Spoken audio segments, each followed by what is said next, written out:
Halo teman-teman, welcome back to channel Daily Pelaut. Ya, kembali lagi bersama saya Bas Dedi, channel Daily Pelaut. Kita mau sarapan dulu sebelum menjawab pertanyaan teman-teman yang lain ya. Kemarin kita udah mencoba beberapa pertanyaan, udah kita jawab, diuploadkan di video kita di channel Daily Pelaut dan di TikTok @diari pelaut ya. Silakan teman-teman cek video. Jangan lupa di share. Ah, itu udah matang Mas, minta tolong Mas. Oke, siap. Makasih Mas.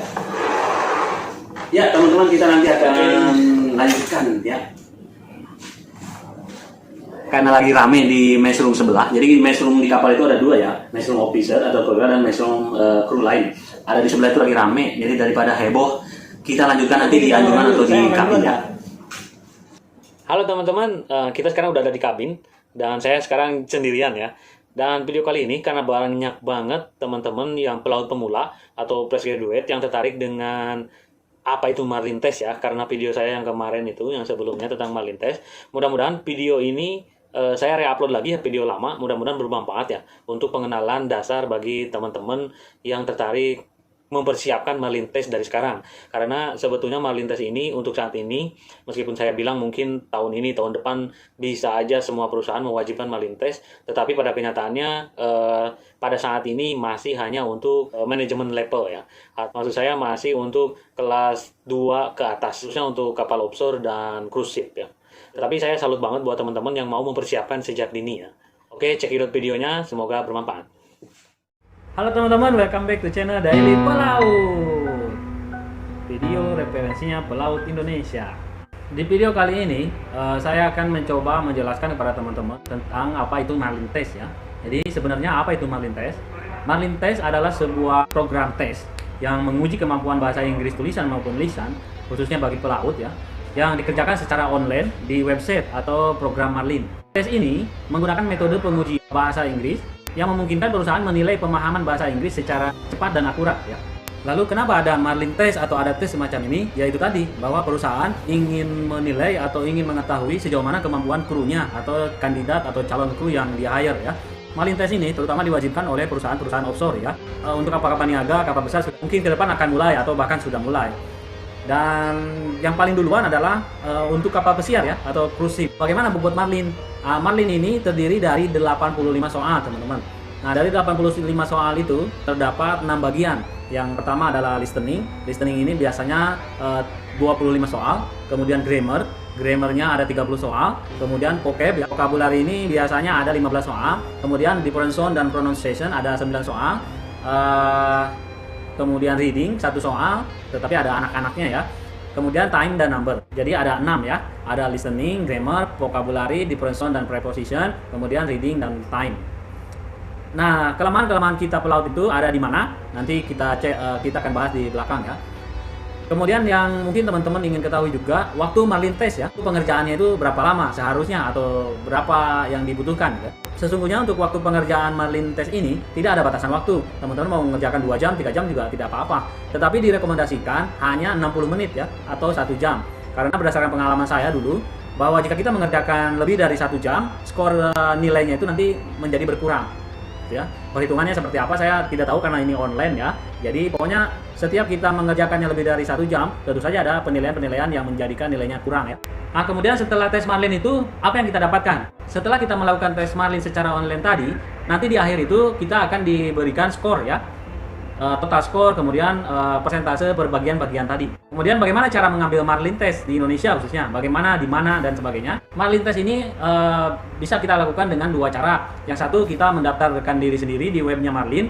Yang kedua melewati agen ya, manning agency atau crewing agent yang melaksanakan tes Marlin ini atau yang di-approve sama Marlin sebagai penyelenggara tes ini. Nah sekarang crewing agency atau manning agency mana saja yang sudah mendapatkan approval untuk melaksanakan marine test ya, teman-teman bisa lihat di sini. Nah dari web resminya Marlin kita mendapatkan ada 16 list ya tempat-tempat di mana kita bisa melaksanakan tes marine di Indonesia khususnya.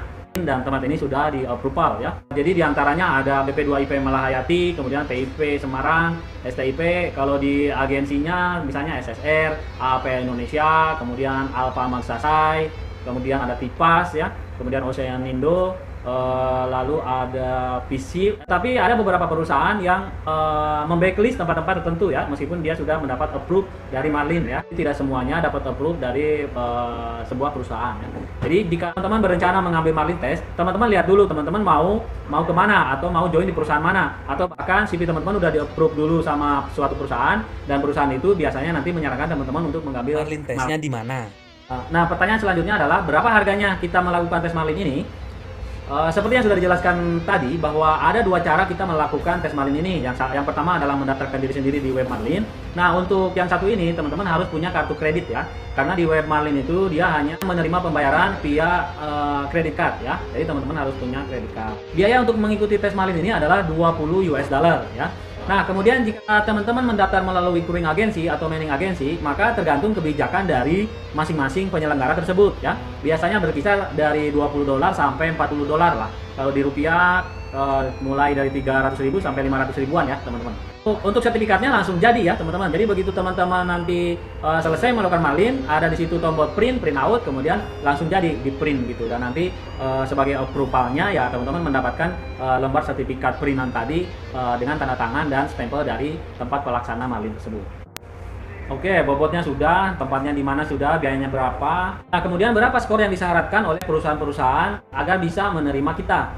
Nah, diantaranya teman-teman ini berbeda setiap perusahaan ya. Kalau di Aramco mewajibkan kita memiliki skor 80% per bagian ya. Jadi kalau skor totalnya itu bisa 85 ke atas ya, bahkan 90. Kemudian kalau untuk bekerja di sekitaran UAE, untuk total skor disyaratkan 80 dan tidak melihat perbagiannya ya. Yang penting skor akhir total 80%.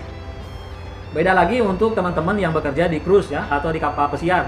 Itu biasanya lebih rendah lagi.